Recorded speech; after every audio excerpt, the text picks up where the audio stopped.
গত প্রায় 8 বছর ধরে আমরা খড়গপুরের এমপি বাংলোতে দই হাঁড়ি ভাঙা বা মটকা ফোড় সারা দেশের লোক জানে, বিশেষ করে মহারাষ্ট্রেতে এটা একটা সামাজিক উৎসব।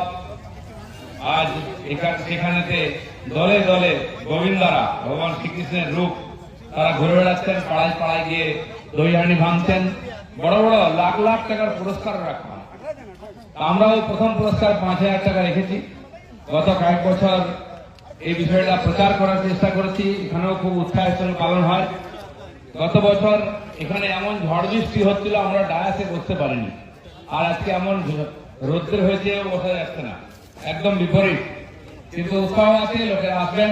মহাপ্রসাদের ব্যবস্থা গত 21 দিন ধরে আমাদের এখানে বাংলোতে সুন্দরকাণ্ডের পাঠের নিয়মিত ব্যবস্থা ছিল। আজকে তার সমাপন হলো হোমযজ্ঞের মাধ্যমে। তাই সবার জন্য দুপুরে মহাপ্রসাদের ব্যবস্থা হয়েছে, সেটা গ্রহণ করবেন সবাই। তার আগে আমরা অনুষ্ঠান শুরু করব। এই প্রায় 20 ফিট উপরে খাঁচার মধ্যে মাটির হাঁড়ি রাখা আছে, তার মধ্যে দই আছে, তার উপরে একটি সরা এবং তার উপরে নারকেল রাখা আছে। প্রত্যেক দলে 20 জন মেম্বার, তারা একের উপরে একজন উঠে 18 জন উপরে উঠবেন। আর গিয়ে সেই দই হাঁড়ি ধরে সেই নারকেল দিয়ে সেটা ভাঙতে হবে। এটা হচ্ছে নিয়ম। অনেকে উৎসাহে চুটে মাথা দিয়েও ভেঙে ফেলেন।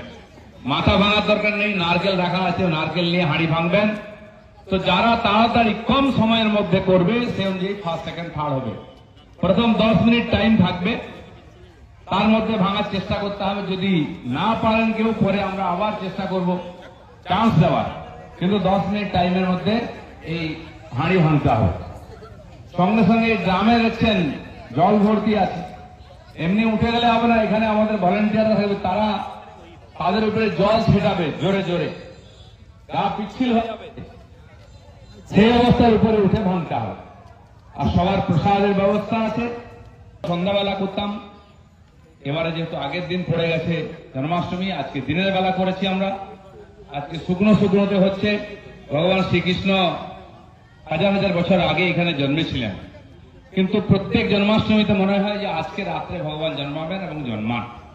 সেই উৎসবের সঙ্গে পালন করেছে। বিশ্বের কোন ইতিহাসে হাজার হাজার বছর ধরে একজন মহাপুরুষের জন্মতিথি পালন হয় না। চাहे রামনবমী হোক, ইতিহাসিকরা বলছেন যে কমসে কম 10 বছর আগে রাম আর 5,000 বছর আগে শ্রীকৃষ্ণ জন্মেছিলেন।